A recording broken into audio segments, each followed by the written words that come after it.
पीले दांत वाली बहू। रंजना कभी ब्रश नहीं करती थी। उसे कितनी बार उसके माँ बाप ने डांटा, लेकिन उसका कोई असर उस पर होता ही नहीं था, जिस कारण से उसके दांत पीले पीले हो जाते हैं। शादी के बाद अरे बहू, वैसे तो तुझ में कोई कमी नहीं है, पर तेरे दांत इतने पीले कैसे हैं बेटा? कैसे मतलब? कोई सर्जरी थोड़ी ना कराइए। वो तो क्या नाम, मैं ब्रश नहीं करती थी तो पीले हो गए। अब क्या करूं? आप कहे तो लाल करवा लूं या फिर काले? यार ये क्या है, क्यों माँ से लड़ रही हो? लड़ रही हूँ? अरे मैं लड़ रही हूँ या ये बोल रही है कि दांत पीले हैं, पीले। अरे तपस्या थोड़ी ना की है इन्हें पीले करने के लिए। बकायदा ब्रश नहीं किया है 20 साल तक, तब जाकर। छी, कैसी बात कर रही हो? ये उस वक्त तो पीले नहीं थे जब हम लोग तुम्हें देखने आए थे। अरे तब साफ करवा लिया होगा डेंटिस्ट के पास जाकर। अब देखो कैसे पीले पीले लग रहे हैं। रंजना सास की तरफ गुस्से से देखती है। फिर शुरू हो गई पीले पीले पीले। अरे पीले तो तब भी थे जब मेरे हाथ का रसगुल्ला उड़ा उड़ा कर खा रही थी और बोल रही थी, लड़की नहीं गुणों का खजाना दे रहे भाई साहब आप।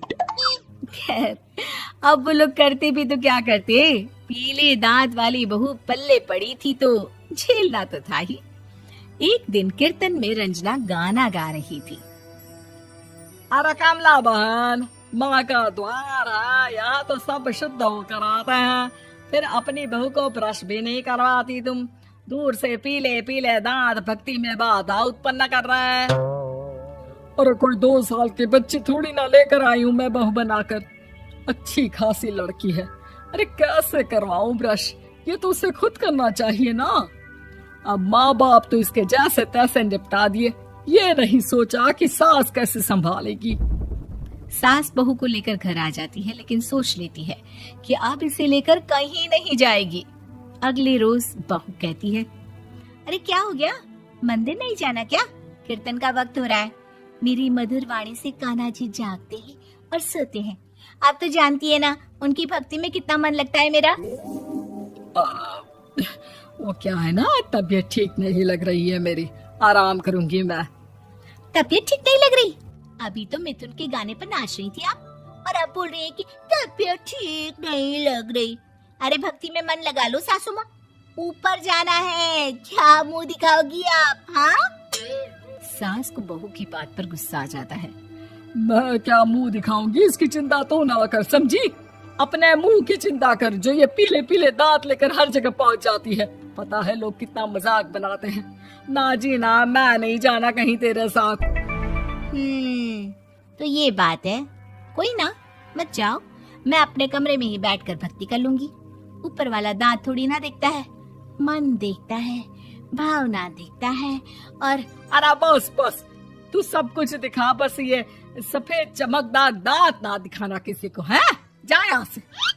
बहू को सास की बात का कोई फर्क नहीं पड़ता, वो तो जैसी थी वैसी ही रह जाती है। सुबह नहाकर किचन में खाना बनाना, फिर खाना खाना, कीर्तन भजन करना और सो जाना। एक दिन, माँ जी मैं सहेली के घर जा रही हूँ, शाम को लेट आऊंगी। हाँ हाँ तो जाना, मैंने कौन सा तेरी आरती करनी है घर पर बैठकर। रंजना सहेली के घर जाती है, जहाँ वो पार्टी में जाने की तैयारी कर रही होती है।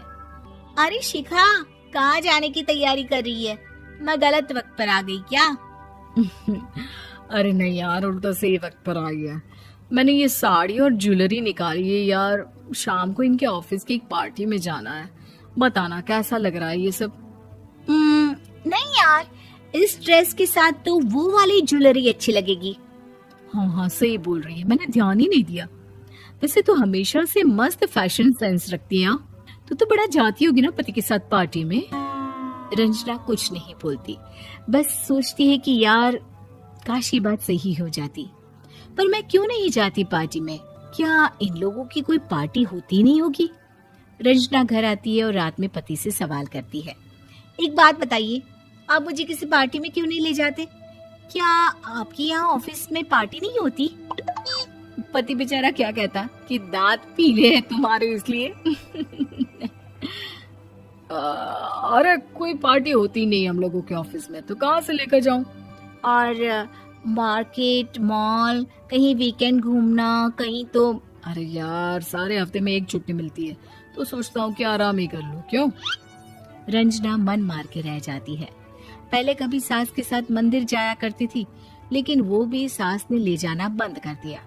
घर बैठी बैठी रंजना बोर हो जाती है। तभी उसे आइडिया आता है और वो मायके जाने का सोचती है। सासू माँ, 2 दिनों के लिए मम्मी के घर जा रही हूँ। अच्छा अच्छा, ठीक है, आराम से जा। और हाँ, माँ से कुछ अच्छी आदत सीख कर आना कि कैसे शरीर के हर भाग की तरह दांतों की सफाई भी जरूरी होती है, समझी? शुरू हो गई ना आप। वो लोग आपकी तरह नहीं है कि छोटी छोटी बात का बतंगड़ बना दे। उन लोगों के लिए मैं मायने रखती हूँ, ना कि मेरे पीले पीले दांत। रंजना माँ को बिना बताए उन लोगों को सरप्राइज देती है, लेकिन जैसे ही वो दरवाजे पर पहुंचती है, अंदर देखती है कि घर वाले कहीं जा रहे होते हैं। अब माँ, काश रंजना दीदी के दांतों वाली प्रॉब्लम नहीं होती, तो वो भी हम लोगों के साथ चलती ना बुआ जी की बेटी की शादी में।